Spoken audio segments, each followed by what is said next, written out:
Might be the last few moves of his world championship. Oh my god. April 2023. The chess world holds its breath after a grueling match and nerve-wracking tiebreaks. Ding Liren becomes the 17th world chess champion. It's over. Ding Liren is the world chess champion. China had its first ever classical world champion, a monumental achievement etched in history. Before the crown, before the final match, there was a period where Ding wasn't just elite, he was arguably the most formidable force in chess, second only perhaps to Magnus Carlsen himself. Let's travel back to roughly 2017 through 2019. This was the era of peak Ding Liren, an era defined by an unbelievable record, stunning victories, and a style that blended impenetrable defense with flashes of tactical genius.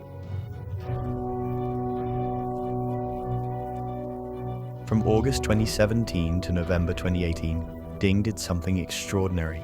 He played 100 consecutive classical chess games against the world's best, and did not lose a single one. Let that sink in. 100 games. Against grandmasters, super GMs, the elite of the elite. This wasn't just a good run, it was, at the time, the longest unbeaten streak in top-level chess history, a record later broken by Magnus Carlsen himself. In November 2018, towards the end of this incredible run, he reached his peak classical ELO rating of 2816, becoming the first Chinese player ever to cross the coveted 2800 barrier and reaching a height few players ever achieve. But peak Ding wasn't just about not losing, he was also about winning. During this 2017-2019 peak, he consistently battled at the very top, achieving results that cemented his status as a true challenger of Magnus Carlsen. Ding achieved something unprecedented in World Cups, one of the most grueling knockout tournaments in chess. He reached the finals twice in a row, in 2017 and 2019, while he narrowly missed out on the title both times. Becoming runner-up twice in such a demanding event showcased his incredible consistency and stamina against world-class fields. These performances qualified him for the Candidates Tournament, the gateway to the World Championship match. And then came 2019, a truly stellar year for Ding. The Sinquefield Cup, a super tournament featuring the absolute best, including world champion Magnus Carlsen. Ding tied for first place with Carlsen himself. It went to a playoff.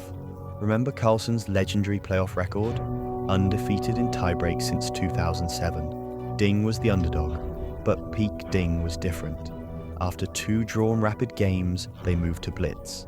Ding won the first blitz game after Carlsen flagged in a difficult endgame. The king over, he must be winning directly here, but 5 seconds left. I'm not sure.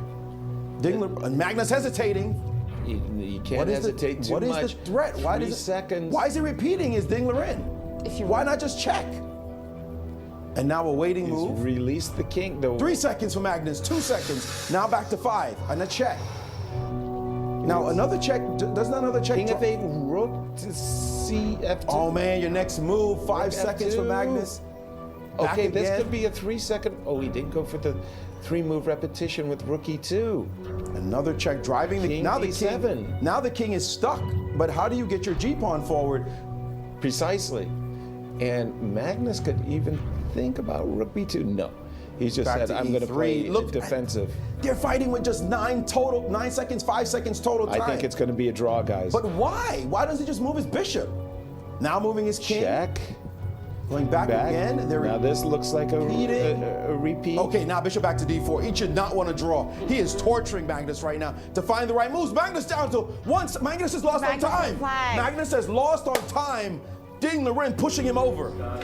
12:50. Wow. Well, those 1 minute, 2 minute things that Magnus took early in the opening, costly, Jennifer. Wow. Then, in the second game, playing black, Ding unleashed his brilliance. He sacrificed the exchange for initiative, calculated precisely, and finished the game with a stunning attack. Oh, that one is worse for him as knight Now, d5. knight d5, and black is back in business. And black is on top. Bishop a7 playing. Very quickly by Magnus. Instantly. Magnus is playing these moves like he had it all figured out. But what happens on... He's played queen c7, by the way. Yes, best move. He's finding all the right moves. By the way, knight's G5 coming is to hanging. F4. Bishop- Knight to F4. Yes, knight to F4. Queen to D7. Ooh, lots of threats. Magnus in real trouble. Queen takes C1. And he's allowed this position, guessing that he's H2. perfectly fine, but Two rooks this for a is queen. lost. But hold on, there's still an A3 pawn on the board, guys. Yes, there is. Wow. How can this possibly be good for white? And bishop takes G5 and knight F4. Lots of Mates threats. on H1. It turns out that he is okay as Magnus, but a draw is not enough. Remember, he must win. So magnificent defense is not going to get it done, and Black's pieces look amazing. He's coordinating. just Everything captured- defends each other. And capture on D6 now. Bishop F4. Ooh, Mate Magnus. threat. Queen F8. 97 alert. though. Whoa. Counter mate threat. Rook H1 mate. A mate on H1. How do you stop rook How do you H1 stop mate? it? That's a spectacular shot. Winning the game. The game is over. Queen D8 just spite check. King Spite G7. check. G7. Rook H1 is mate. Two amazing retreating moves, and it's over. Magnus can resign. We There's have to nothing play stop F3. it. F3, bishop takes F3. And that's And it. that's the same thing. That's That's it. it.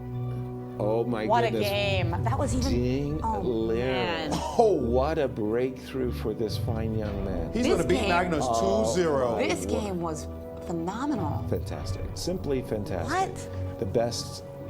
This is chess at its I can't even best. remember the first game, the first 3 games of the playoff. Wow. That's And it. there it is. Ding Liren is the Wow. champion of the Sinkfield Cup. Our Sinkfield Cup champion, Ding Liren. Wow. Congratulations. We're going to have to call him Mr. Ding Liren when he comes in to beat the world champion in a blitz playoff. And those moves, Bishop A8, Knight Wow. E7. Spectacular. Spectacular. He didn't just beat Carlsen, he outplayed him decisively in the crucial moments. This victory wasn't just a tournament win, it was a statement. Right now I'm finding it very, very difficult to play Ding. He's gotten the better of me recently, and he's one of the guys with Caruana that I consider to be the top contenders here. Ding capped off his phenomenal 2019 by winning the Grand Chess Tour finals in London, defeating the formidable Maxime Vachier-Lagrave, winning 2 of the most prestigious events on the calendar, including a direct victory over the world champion in a playoff, solidified 2019 as a landmark year in Ding's peak period. I know it's in everybody's mind. We're a couple of months away, or a few months away, from the candidates tournament. And when that happens, everybody wants to know who is the one that's going to challenge Magnus Carlsen. We already have a few of the players that are going to play the candidates locked in. And of course, Ding Liren is in it. He was qualifying by rating before he actually managed to qualify through the World Cup. There was no doubt that he's going to be in it. And the question is, will he be able to do it over there in Yekaterinburg? We'll have to see. But right now, he's looking in great shape. Then everything changed. In early 2020, the COVID-19 pandemic swept the globe, locking Ding inside his hometown of Wenzhou. Leading up to the 2020 Candidates Tournament, Ding endured weeks of lockdown in his home city of Wenzhou, then had to arrive in Russia 2 weeks in advance for quarantine, unlike other players, due to which, for the first half of the candidates, Ding was completely out of form, although he did rebound to win the tournament's second stage after play resumed in 2021. It was too late to catch the leader. Behind the scenes, Ding's confidence and motivation were shaken. He spent nearly all of 2021 away from competitive play, didn't play a single game during that year, as travel restrictions kept him in China. Despite his mental struggles, Ding had several clutch moments as a player. That's the miracle save. Oh, rook e7, rook c2, Oh my bishop gosh. e3. Oh my god. Oh my He god. put it on the worst square. The evaluation bar has gone all the way down Look into at that. -6 territory with the threat of rook e2 check. Oh my gosh.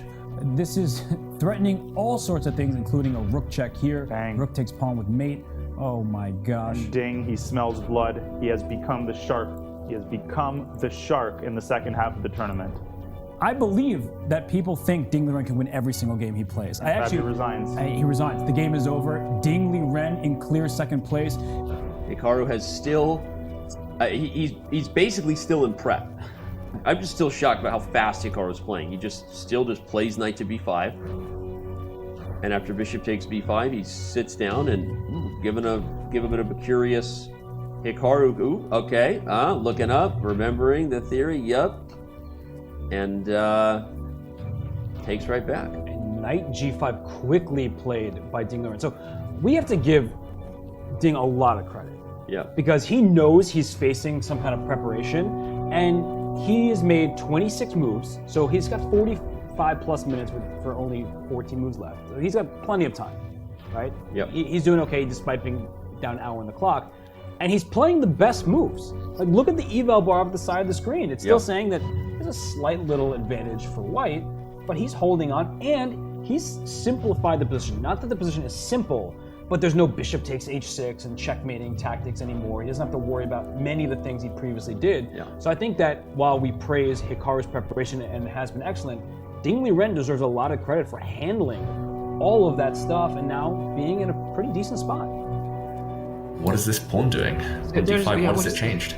He's excited. He sees probably something pretty even. Oh, this is so disturbing. I don't see it. Look, he sees it. You see, he's going for it. What is it that he's going for? What is the finisher after king h7, knight g6, rook g8? What is the finishing touch? The king, oh wow, okay, we have to show this on the board. He wants to sacrifice his queen, and d5 does contribute here. So, okay, there's a discovered check. We were assuming king h7. Let's bring up the analysis board while Jan returns. And now knight g6, we were saying rook g8, but Manish, queen f7. And I'm going to take this and checkmate you. Oh, this is beautiful. Wow, and So this is why the d5 push contributes. You cover the e6 square, cover the escape square. He saw this, what was it, 5-6 moves in advance. Oh, it just didn't occur to me. Oh, d5 takes away the e6 square. Oh wow, that's a beautiful finisher. Yeah, it just didn't.